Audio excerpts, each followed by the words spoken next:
ഹല്ലേലൂയായിൽ ഇന്ന് 1 പത്രോസ് 4 അധ്യായം 3 വചനം. വിജാതിയർ ചെയ്യാനിഷ്ടപ്പെടുന്നതുപോലെ അടിഞ്ഞാട്ടത്തിലും ജഡമോഹത്തിലും മദ്യപാനത്തിലും മധുരോത്സവത്തിലും നിഷിദ്ധമായ വിഗ്രഹ ആരാധനയിലും മുഴുകി നിങ്ങൾ മുമ്പ് വളരെ കാലം ചെലവഴിച്ചു. ഈശോയെ സ്നേഹം നിറഞ്ഞവരെ, 1 പത്രോസ് 4:3 ഇതിൻ്റെ ഒരു യഥാർത്ഥമായ അർത്ഥം മനസ്സിലാക്കുവാൻ വേണ്ടി മറ്റൊരു ബൈബിളിലൂടെ കണ്ണോടിച്ചപ്പോൾ കുറച്ചുകൂടെ ഇത് മനസ്സിലാക്കുവാൻ ഈസിയാണെന്ന് കരുതിയ ഒരു വചനം 1 പത്രോസ് 4:3 ഇംഗ്ലീഷിൽ ഞാൻ നിങ്ങളുടെ മുന്നേ സമർപ്പിക്കുകയാണ്. You have already had enough time in your life to do bad things. Those are the kinds of things that people who do not know God like to do. You did many evil things that your bodies wanted to do. You had sex in the wrong way. You often become drunk. You went to wild parties where you drank too much alcohol. You also worshipped useless adults.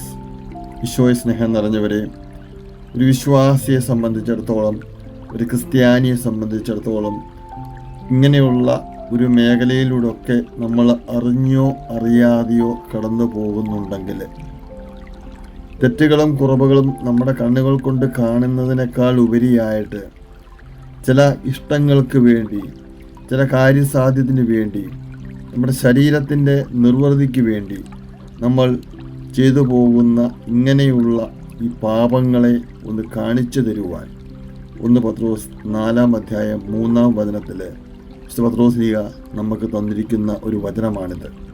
ഈശോയെ സ്നേഹം നിറഞ്ഞവരെ, ഈ ഒരു വചനത്തെ ഓർത്ത് നമുക്കൊന്ന് ധ്യാനിക്കണം. നമ്മുടെ ജീവിതത്തിൽ ഒരുപക്ഷെ ഇങ്ങനെയുള്ള ദുർബലമായ നിമിഷങ്ങളിലൂടെ ദിവസങ്ങളിലൂടെയൊക്കെ നമ്മൾ കടന്നു പോയിട്ടുണ്ടാകാം. ഒരുപക്ഷെ നമ്മുടെയൊക്കെ ചിന്ത ഇങ്ങനെയൊക്കെ പോയാൽ അതൊന്നും ആരും കാണാൻ പോകുന്നില്ല, ഇതൊന്നും ദൈവം ഒന്നും അറിയാൻ പോകുന്നില്ല എന്നുള്ള ആ ഒരു ചിന്തകളൊക്കെ ഉണ്ടാകാം. പക്ഷെ ദൈവം ഇവിടെ പറഞ്ഞു തരികയാണ്, ഈ ഒരു മേഖലകൾ നമ്മളെയൊക്കെ സംബന്ധിച്ചിടത്തോളം, വിശ്വാസി എന്ന നിലയിൽ നമ്മളെയൊക്കെ സംബന്ധിച്ചിടത്തോളം നമ്മൾ ചെയ്യുന്ന മഹാ അപരാധങ്ങൾ, തെറ്റുകൾ പാപമാണെന്നുള്ള ഒരു ചിന്താബോധം ഹൃദയത്തിലേക്ക് ഉണ്ടാകുമാറാകട്ടെ. ഈശോ ഇന്ന് നമുക്ക് തരുന്ന ഈ ഒരു വചനത്തിലെ ഒളിഞ്ഞിരിക്കുന്ന ആ അനേകം ചിന്തകൾ ഇവിടെയുണ്ട്.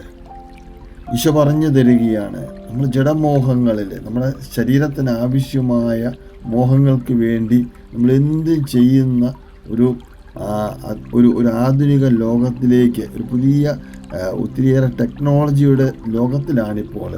എല്ലാം നമുക്ക് വിരൽത്തുമ്പിൽ സുലഭമാണ്.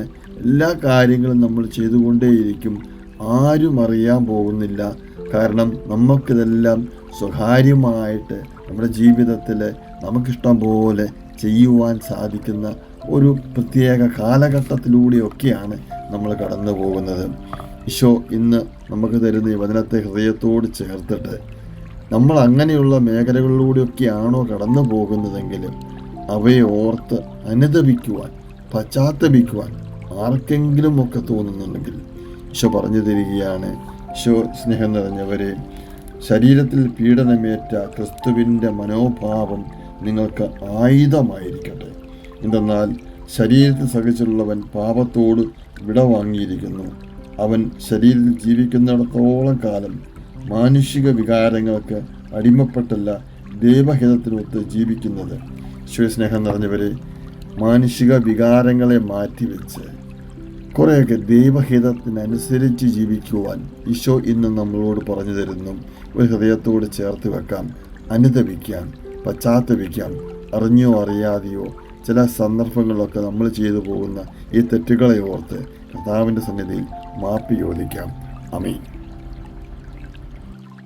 യേശുവേ നാഥ, അങ്ങയെ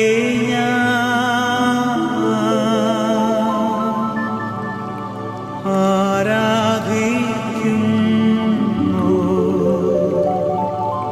സ്തുതിക്കുന്നു.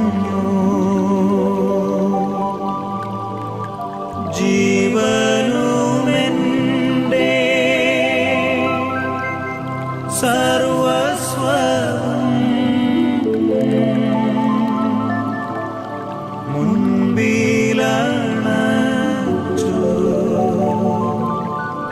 കുമ്പിടുന്നു. ജീവനുമെൻ്റെ സർവസ്വം